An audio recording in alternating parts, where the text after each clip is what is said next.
Hello, this is Chris Reddick with Chris Reddick Financial Planning. In this blog post, I talk about my observations on how to manage your finances as a university faculty professor. All right, so this is through observations of teaching for over 20 years. What are some of the ways you can really maximize your personal finances? Every situation's different. You may start your career later in life, or whatever the case would be. So these are like general observations, just from my experience working in higher education. All right, so the first one is, I think, usually gets overlooked the most, is actually saving for retirement. And this often happens when you get a pension plan, right? So you work as a faculty or administrator in university or college, and then you get maybe a pension. In Texas, you get TRS. And then you just think, oh, I'm all set. I got retirement saved. Everything's great. So I'll just spend the rest of the money or use the money for other goals. And I would say not so fast, right? So that's just relying on TRS really depends on many things in Texas, like how many years you worked for the university, how much you contributed, and so forth. So if you didn't work for many years and your salary isn't that high, your pension benefit just won't be that great. So I always suggest you save beyond your pension and either a 403B or a 457 plan. And that's very easy. Most universities realize that the pension may not be enough if you're offered that, so they offer these additional savings options. So I recommend that you explore that. Try to save at least 20% of your gross income for retirement. So if you haven't been doing that, start small and then work your way up to around 20%. Okay, so I think saving for retirement is critical. Also, you can open a Roth IRA as well. That's another option. The second one is the budget. So I say budget 3 times. So it's just showing the importance is that you really need to create a budget. No one's really great at budgeting, in my opinion, but you need to try. So just try to put numbers down on paper, or use an app, or whatever the case would be.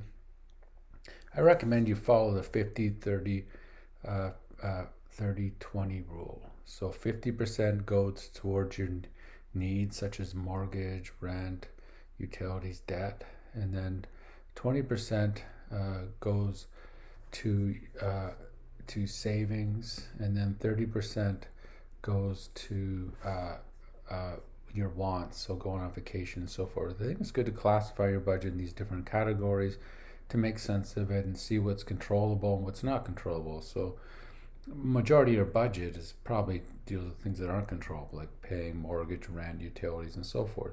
But there's a portion of your budget that is controllable, and that's where you should focus most of your efforts. But the idea here is try to put some effort into budgeting. So the more you budget, the better you understand your finances, where they're going. So the third thing is actually your employee benefits. So the great thing about working in higher education is the employee benefits are generally quite good. For example, the healthcare coverage, dental vision, and so forth, they're really great benefits. You need to, if you have a spouse, you need to see what kind of plan your spouse may be on, and then that might make sense to have him or her be on your plan, right? Okay. But also group disability is excellent in higher education. This is kind of a thing that's overlooked a lot.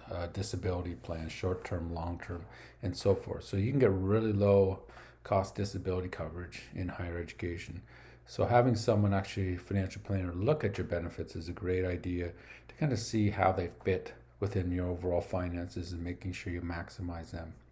So the fourth thing is review your investments. This is critical.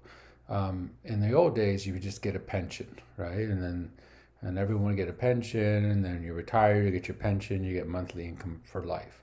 Okay, nowadays it's different.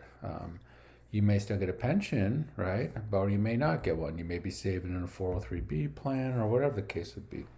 A lot of times, what happens is folks just put the money in and don't even think about it, don't do much about it, and so forth.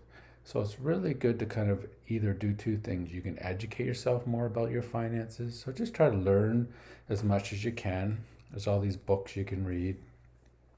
And a second thing is to get some help. You can either talk to the brokerage company that works with you with your accounts. That's one option. Or you can talk to a financial planner like myself, and I can review your investments as well, and kind of see if they match your goals. And the final thing is actually enjoy the milestones of your academic career. There's a lot of great things in higher education that you can take advantage of.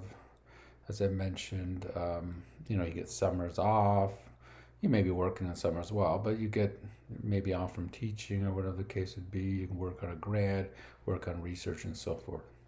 All right, so reach out to me on the contact page below if I can be of service. Thank you very much.